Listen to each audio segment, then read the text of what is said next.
Lucie conduit depuis 6 heures interminables sous une pluie torrentielle qui fouette son pare-brise avec violence.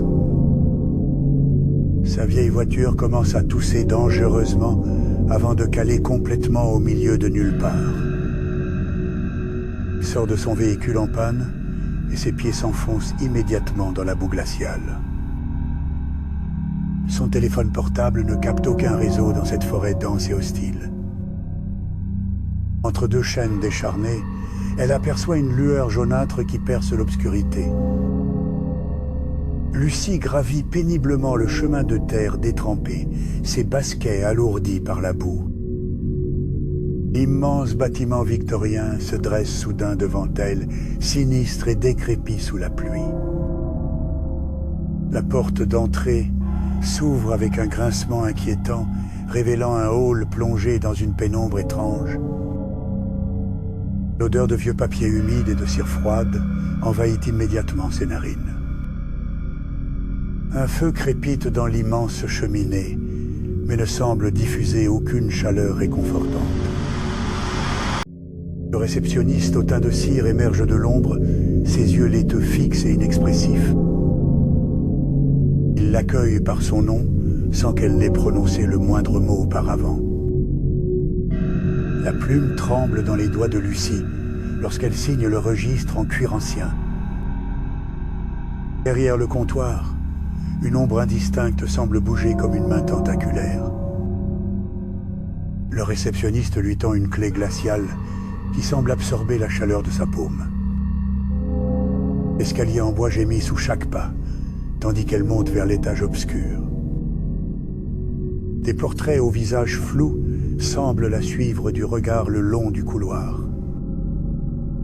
La moquette rouge passée semble se soulever légèrement sous ses pieds comme un organisme vivant. Devant la chambre 215, des sanglots étouffés parviennent distinctement à travers la porte. La clé tourne dans la serrure de la chambre 217 avec un claquement métallique sec. Le lit à baldaquin, aux rideaux de velours élimé, domine la pièce poussiéreuse. Lucie remarque le miroir taché de noir qui reflète la pièce de façon déformée. Un robinet fuit dans la salle de bain, chaque goutte résonnant comme un marteau. Elle s'effondre sur le lit en se jurant de repartir dès l'aube venue. L'obscurité totale envahit la pièce quand elle éteint la dernière lumière. Un souffle rauque semble monter des lattes du plancher ancien juste après minuit. À 2h47, Lucie se réveille en sursaut, le cœur battant à tout rompre. Des voix chuchotantes murmurent son prénom à travers les murs humides de la chambre. Elle colle son oreille contre le papier peint et entend des rires étouffés. La poignée de porte refuse de tourber quand elle tente désespérément de fuir. Son reflet dans le miroir sourit cruellement alors qu'elle-même grimace de terreur. Le fauteuil en velours vert pivote soudainement comme si un poids invisible s'y asseyait. La porte cède brusquement, projetant Lucie dans le couloir aux lumières vacillantes.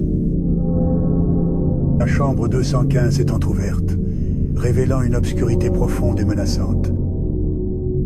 Une vieille femme aux orbites vides se balance lentement sur une chaise à bascule. Son chant monotone parle de nourrir les couloirs avec des voix et des ombres. Lucie trébuche en reculant et dévale un escalier de service qu'elle n'avait jamais remarqué. Plus elle descend, plus les murs semblent s'étirer dans une perspective impossible. Elle émerge enfin dans un palier sans numéro marqué sous sol 0 en lettres effacées. La salle de bal immense est tapissée de miroirs fendus qui multiplient les reflets. Des silhouettes sans visage dansent lentement en silence sur le parquet disjoint. Le réceptionniste transformé se tient au centre, ses mains devenues des griffes noires. Sa voix résonne comme du verre brisé lorsqu'il lui reproche d'être descendu ici. Les danseurs sans visage tournent soudain la tête vers elle en parfaite synchronisation. Leurs bouches déformées répètent les secrets de Lucie avec ses propres intonations. Lucie court entre les miroirs qui reflètent des versions déformées d'elle-même. Elle trouve une porte de service qui s'ouvre sur un couloir au mur palpitant. Les bouches cousues se tendent vers elle, tandis que des bras émergent du papier peint. La moquette se soulève comme une mer houleuse sous ses pas précipités. Elle heurte une porte et découvre avec horreur qu'elle est revenue à la chambre 217. Le registre de la réception est ouvert sur son lit, montrant des centaines de signatures identiques. Chaque version de son nom devient plus ancienne et effacée sur les pages jaunies. Elle comprend qu'elle est piégée dans un cycle éternel comme simple nourriture. La main glaciale du réceptionniste se pose sur son épaule, drainant sa chaleur. Ces mots expliquent que sans hôte, les murs ne peuvent se maintenir solidement. Lucie hurle alors que le sol s'ouvre comme une bouche géante sous ses pieds. La nuit suivante, un couple perdu pousse la porte de l'hôtel des Échos sous la pluie. Le réceptionniste tend la clé de la chambre 217 avec son sourire figé de cire. Dans le miroir du hall, le reflet de Lucie apparaît derrière le comptoir. Ses lèvres bougent en silence, devenu un nouvel écho parmi les ombres. La voiture de Lucie abandonnée commence lentement à disparaître sous la végétation envahissante. La pluie ruisselle sur les vitres troubles de la chambre 217 en traçant des chemins obscurs. Le feu de cheminée crépite soudainement plus fort en projetant des ombres dansantes. Les gémissements étouffés semblent maintenant provenir directement du tiroir de la table de nuit. Le robinet de la salle de bain goûte maintenant un liquide noir et visqueux. Dans le couloir, les portraits au visage flou semblent avoir changé de position. Une tache d'humidité au plafond prend lentement la forme d'un visage hurlant. Le fauteuil en velours vert se balance légèrement bien que personne n'y soit assis. Le lit à baldaquin émet un grincement métallique à chaque mouvement imperceptible. La clé de la chambre 217 devient brûlante au toucher puis glaciale alternativement. Des pas lourds résonnent dans le couloir vide, s'arrêtant devant chaque porte. La poignée de la chambre tremble comme si quelqu'un tente de l'ouvrir de l'extérieur. Un froid intense envahit soudain la pièce, bien qu'aucune fenêtre ne soit ouverte. Le miroir taché reflète brièvement la silhouette du réceptionniste debout derrière Lucie. Les chuchotements derrière les murs deviennent des cris étouffés, puis des rires hystériques. L'ombre sous la porte s'épaissit anormalement, comme un liquide épais s'infiltrant. Le plancher de la chambre 217 gondole soudainement près du pied du lit. Une odeur sucrée de chair putréfiée remplace soudain le parfum de moisissure. Les rideaux du baldaquin se referment brusquement comme des doigts squelettiques. Le robinet de la salle de bain coule maintenant à flot un liquide rougeâtre. Dans le couloir, la moquette semble maintenant respirer avec un mouvement régulier. Les lumières des appliques s'éteignent et se rallument dans une séquence inquiétante. La porte de la chambre 215 grince lentement pour se refermer toute seule. Des traces de pas boueuses apparaissent soudain sur le sol propre de la chambre. Le miroir de la salle de bain reflète brièvement la vieille femme de la 215. Le lit émet un craquement sinistre comme si ses ressorts cédaient sous un poids invisible. Des doigts grisâtres émergent brièvement entre les lattes du plancher près du lavabo. Le papier peint près du lit commence à se décoller en formant des motifs ressemblant à des visages. La clé de la chambre 217 vibre soudainement dans la poche de Lucie avec une énergie menaçante. Un courant d'air glacé souffle sous la porte alors qu'aucune fenêtre n'est ouverte. Les ombres dans la chambre semblent s'épaissir et prendre des formes humanoïdes. Le couvercle du registre sur le lit se ferme brusquement avec un claquement sec.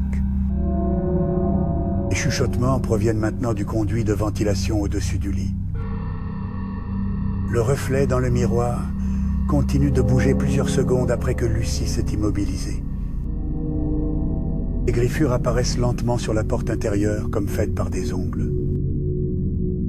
La poignée de la fenêtre devient brûlante au toucher bien qu'il fasse froid dans la pièce. Le parfum de cire d'abeille se transforme soudain en odeur de chair brûlée. Le tapis oriental se soulève près du pied du lit comme gonflé par quelque chose en dessous.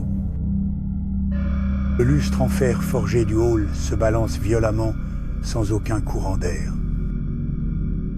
Les pages du registre sur le lit tournent toutes seules comme sous une main invisible. Des larmes de sang commencent à couler des yeux peints sur les portraits du couloir. La serrure de la chambre 210 grince comme si quelqu'un tentait de l'ouvrir avec la mauvaise clé.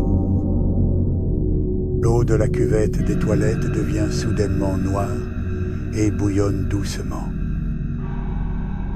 Une main froide effleure la nuque de Lucie alors qu'elle est seule dans la chambre. Le feu de cheminée du hall s'éteint brusquement dans un nuage de cendres grises. Les ombres dans le couloir semblent maintenant avancer lentement vers la chambre 217.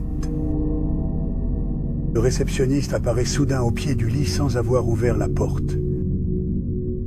Les miroirs du sous-sol 0 commencent à montrer des scènes de terreur vécues par d'anciens hôtes. Les silhouettes sans visage dans la salle de bal tendent maintenant leurs mains vers Lucie. Le plafond de la chambre 217 commence à saigner une substance noire et collante. Les araignées noires émergent en masse des fissures dans les murs de la salle de bain. Les bouches cousues sur les murs du couloir vivant commencent à saigner au point de suture. Les bras sortant du papier peint s'allongent démesurément pour tenter d'attraper Lucie. Le sol du sous-sol 0 se dérobe soudain pour révéler un vide sans fond peuplé de murmures. La chaise à bascule de la chambre 215 continue de bouger alors que la vieille femme a disparu. Le lit à baldaquin semble absorber lentement les couvertures comme une bouche affamée. Le reflet du réceptionniste dans le miroir montre sa véritable forme démoniaque. Les portraits du couloir pleurent maintenant des larmes d'insectes noirs grouillants. Le robinet de la salle de bain coule à présent des dents humaines jaunies. Les ombres dans la chambre se matérialisent en forme translucide affamée. Le registre sur le lit s'ouvre à une page montrant le dessin d'un piège complexe. Les voix derrière les murs commencent à répéter les pensées les plus secrètes de Lucie. Les fenêtres de la chambre 217 se couvrent brusquement de givre par une nuit douce. La poignée de la porte de la chambre devient brûlante puis glaciale en alternance rapide. Les lattes du plancher se soulèvent comme des dents prêtes à mordre les chevilles. Les silhouettes du sous-sol 0 commencent à fusionner en une masse grouillante informe. Les bougies du lustre du hall se rallument toutes seules avec des flammes vertes spectrales. Le miroir de la salle de bain reflète la chambre vide alors que Lucie y est encore. Des mains noires émergent du feu de cheminée éteint comme cherchant à saisir quelque chose. Les gémissements de la chambre 215 deviennent des cris perçants de douleur pure.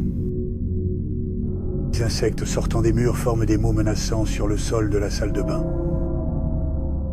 Le réceptionniste ouvre la bouche pour révéler un abîme sans fin peuplé d'yeux.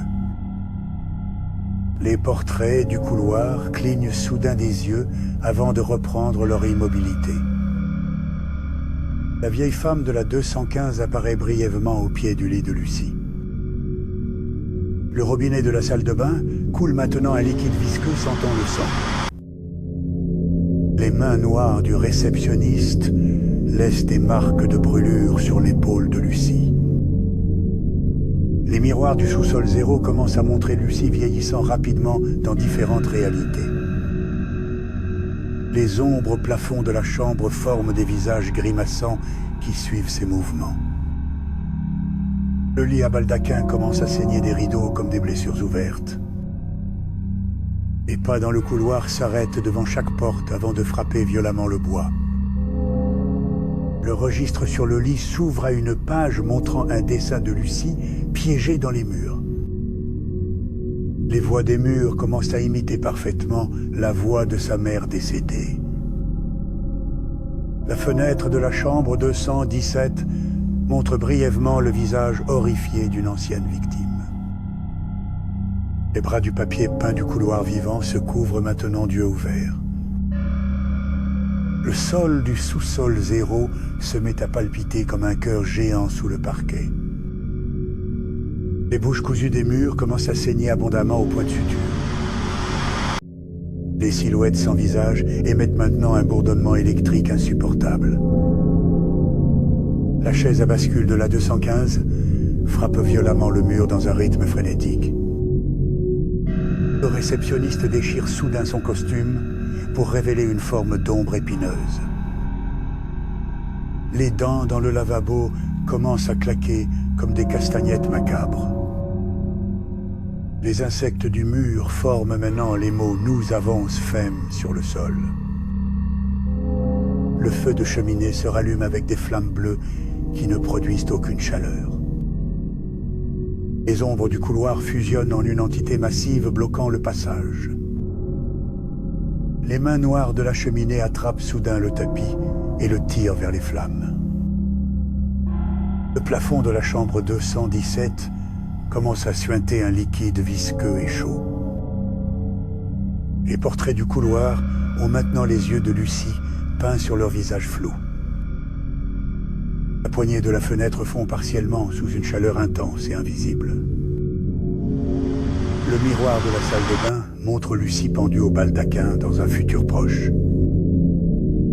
Le robinet de la salle de bain crache soudain un jet de sang coagulé.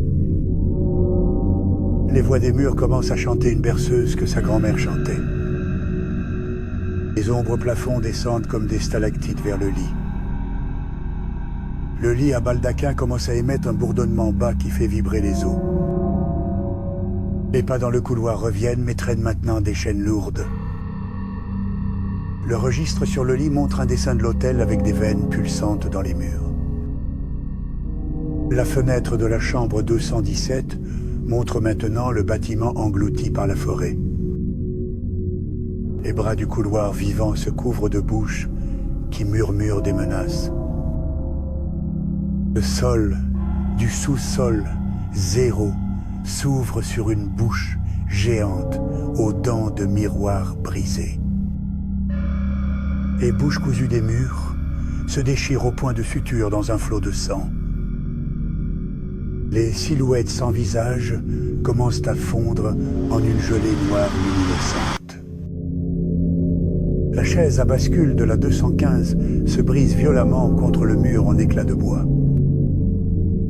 Le réceptionniste ouvre son costume pour révéler un vide étoilé peuplé de mains tendues. Les dents dans le lavabo s'assemblent en une mâchoire flottante qui claque. Les insectes forment maintenant une flèche pointant vers la porte de la salle de bain. Le feu bleu de la cheminée s'élève en colonne tourbillonnante vers le plafond. L'ombre du couloir avance en laissant des empreintes carbonisées sur la moquette. Les mains noires de la cheminée attrapent un tabouret et le tirent dans les flammes. Le plafond de la chambre 217 s'affaisse légèrement comme sous un poids énorme. Les portraits du couloir pleurent maintenant du sang qui forme des flaques au sol. La fenêtre de la chambre est complètement noircie comme couverte de suie intérieure. Le miroir de la salle de bain montre Lucie enterrée vivante dans les fondations. Le robinet crache maintenant des ombres humains qui rebondissent dans le lavabo. Les voix des murs chantent maintenant un hymne religieux à l'envers. Les ombres au plafond forment des nœuds coulants qui descendent vers le lit. Le lit à baldaquin craque comme si d'invisibles occupants se battaient sous le matelas. Les chaînes traînées dans le couloir s'enroulent autour de la poignée de la porte 217. Le registre sur le lit montre des photos anciennes d'hôtes disparus dans l'hôtel. Fenêtre noire s'y montre brièvement le visage décomposé du réceptionniste. Les bras du couloir vivant se mettent à pousser des aiguilles noires acérées. Les dents de la bouche du sous-sol 0 claquent comme des pièges à loups géants. Les bouches déchirées des murs vomissent un torrent d'insectes grouillants. La gelée noire des silhouettes fondues rampe vers Lucie en formant des mains. Les éclats de la chaise brisée s'enfoncent lentement dans le mur de la 215. Les mains tendues du vide dans le réceptionniste attirent l'air comme un vortex. La mâchoire de dents flottantes poursuit Lucie dans la salle de bain. Les insectes forment un cercle autour des pieds de Lucie comme une barrière. La colonne de feu bleu aspire maintenant les meubles du hall vers la cheminée. L'ombre du couloir frappe la porte avec des coups qui font trembler les murs. Les mains noires de la cheminée attrapent le comptoir de réception. Le plafond de la chambre 217 craque ouvertement sous un poids croissant. Le sang des portraits inonde maintenant le couloir de plusieurs centimètres. La fenêtre noircie commence à montrer des empreintes de mains de l'intérieur. Le miroir de la salle de bain se brise soudain en projetant des éclats. Le robinet crache maintenant des cheveux humains emmêlés et mouillés. Les voix des murs deviennent un chœur démoniaque chantant en multiples langues. Les nœuds coulants d'ombre se resserrent autour des colonnes du lit. Le matelas se déchire sous la pression des formes invisibles qui s'y battent. Les chaînes autour de la poignée tirent violemment la porte vers l'extérieur. Le registre montre une carte de l'hôtel avec la chambre 217 marquée d'un crâne. Le visage du réceptionniste sur la fenêtre fond comme de la cire surchauffée. Les aiguilles des bras du couloir vivant projettent un liquide noir corrosif.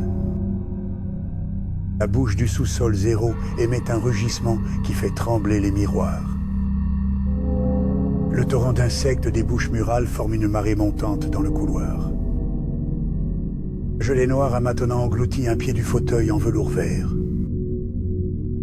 Le mur de la 215 cicatrise lentement autour des éclats de bois enfoncés. Le vortex dans le réceptionniste aspire maintenant les pages du registre volant. La mâchoire de dents claque si fort que des éclats de porcelaine volent. Le cercle d'insectes se referme lentement autour des jambes de Lucie. La colonne de feu bleu aspire maintenant le lustre du plafond du hall. L'ombre du couloir enfonce un bras spectral à travers la porte en bois. Les mains noires de la cheminée tirent le comptoir de réception dans les flammes. Le plafond de la chambre 217 cède enfin sous un poids monstrueux invisible. Le sang dans le couloir monte maintenant jusqu'aux genoux et charrie des débris.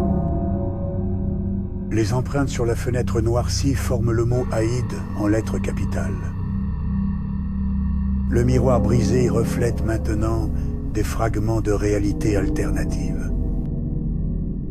Les cheveux sortant du robinet forment une pelote dense qui obstrue le lavabo. Le chœur démoniaque atteint un volume qui fait saigner les oreilles de Lucie. Les nœuds coulants d'ombre se resserrent autour du cou de Lucie. Les formes sous le matelas émergent enfin, des corps sans peau tordue. Les chaînes arrachent la porte de ses gonds dans un nuage de poussière. Le registre montre Lucie dessinée parmi les ombres des murs de l'hôtel. Le réceptionniste traverse la fenêtre noircie comme un fantôme à travers un mur. Les bras du couloir vivant injectent maintenant leur venin noir dans le sol. La bouche du sous-sol 0 développe une langue de miroir brisée mobile. Le torrent d'insectes porte maintenant des fragments d'os humains dans son flot. La gelée noire a englouti la moitié du fauteuil qui fond lentement. Le mur de la 215 a complètement absorbé les débris de la chaise brisée. Le vortex du réceptionniste déforme maintenant l'espace autour de lui. La mâchoire de dents flottantes claque près du visage de Lucie. Les insectes commencent à grimper le long des jambes de Lucie. La colonne de feu bleu aspire maintenant les murs de briques du hall. L'ombre du couloir traverse complètement la porte et s'avance dans la chambre. Les mains noires de la cheminée tirent des sections de parquet dans les flammes. Le poids du plafond effondré écrase le lit à baldaquin en éclats. Le sang dans le couloir monte jusqu'au plafond dans un raz-de-marée écarlate. La fenêtre noircie explose soudain vers l'extérieur dans un nuage de suie. Les reflets du miroir brisé fusionnent en une image de Lucie devenue réceptionniste.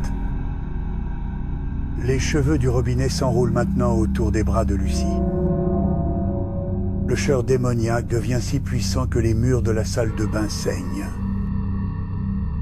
Le nœud coulant d'ombre soulève Lucie du sol comme une poupée de chiffon. Les corps sans peau du matelas rampent vers Lucie avec des grincements d'eau. Les chaînes arrachées de la porte s'enroulent autour des chevilles de Lucie.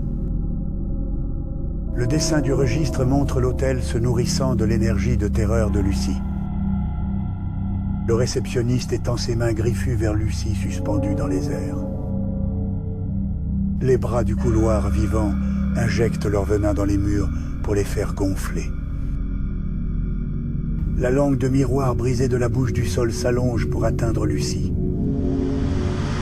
Le torrent d'insectes déferle dans la chambre en vagues putrides de plusieurs mètres. La gelée noire engloutit maintenant complètement le fauteuil en velours. Le mur de la 215 émet un gémissement de satisfaction comme un ventre repu. Le vortex du réceptionniste déchire maintenant son costume en lambeaux. La mâchoire de dents claque férocement près du visage de Lucie. Les insectes recouvrent maintenant le corps de Lucie d'une carapace vivante. La colonne de feu bleu consume maintenant la structure même du bâtiment. L'ombre dans la chambre ouvre une bouche sans fin pleine de ténèbres. Les mains noires de la cheminée tirent des poutres de soutien dans les flammes. Le plafond effondré révèle un vide étoilé où flottent d'anciens hôtes. Le raz-de-marée de sang submerge complètement le couloir du deuxième étage. L'explosion de la fenêtre révèle la forêt complètement dévorée par les ténèbres. Les reflets du miroir brisé fusionnent en un seul mot, échaud. Les cheveux du robinet étranglent maintenant Lucie suspendue dans les airs. Les murs de la salle de bain s'effondrent sous la pression du chœur démoniaque. Le nœud coulant d'ombre brise le cou de Lucie avec un craquement sec. Les corps sans peau commencent à dévorer les membres de Lucie sans vie. Les chaînes tirent le cadavre de Lucie vers le couloir inondé de sang. Le registre se referme brusquement avec une signature fraîche qui apparaît. Le réceptionniste récupère son apparence de cire immaculée, souriant légèrement. Les bras du couloir vivant se rétractent lentement dans les murs qui guérissent. La bouche du sous-sol 0 se referme en un claquement de dents de verre. Le torrent d'insectes retourne dans les bouches murales qui se recousent. La gelée noire se solidifie en un nouveau pan de mur lisse et frais. Le mur de la 215 émet un dernier soupir de satisfaction avant de se taire. Le vortex du réceptionniste se referme, son costume impeccable comme neuf. La mâchoire de dents tombe en morceaux dans le lavabo avec un bruit creux. Les insectes quittent le cadavre de Lucie pour retourner dans les murs. Le feu bleu s'éteint, laissant la cheminée noircie mais intacte. L'ombre dans la chambre se dissout dans les coins comme de l'encre dans l'eau. Les mains noires de la cheminée retournent dans les cendres froides. Le vide étoilé au plafond se referme sur une dernière vision de Lucie souriante. Le sang du couloir se draine soudainement comme dans un évier géant. La fenêtre brisée se répare instantanément avec du verre neuf et propre. Le miroir de la salle de bain réapparaît intact, reflétant la chambre vide. Le robinet coule maintenant une eau cristalline et fraîche dans le lavabo. Un silence profond tombe soudain sur l'hôtel comme un linceul de velours. La chambre 217 est impeccable, le lit à baldaquin refait avec soin. La clé de la chambre 217 repose à nouveau sur le comptoir de réception. Le réceptionniste reprend sa posture statuaire derrière le registre ouvert. La porte d'entrée s'ouvre pour révéler un couple de randonneurs perdus sous la pluie. Le réceptionniste tend la clé avec un sourire figé et des yeux sans vie. Dans le miroir du hall, le reflet de Lucie sourit derrière le comptoir. Ses lèvres forment les mots « Bienvenue à l'hôtel des échos » sans aucun son. Le couple monte vers la chambre 217 sans se douter de ce qui les attend. Le registre montre déjà leur signature répétée sur des pages anciennes. La pluie redouble de violence contre les vitres de l'hôtel comme des doigts impatients. L'enseigne rouillée Hôtel des Échos se balance doucement dans la tempête. La forêt dense semble s'être rapprochée des murs du bâtiment durant la nuit. Dans la chambre 217, le fauteuil en velours vert pivote lentement vers la porte.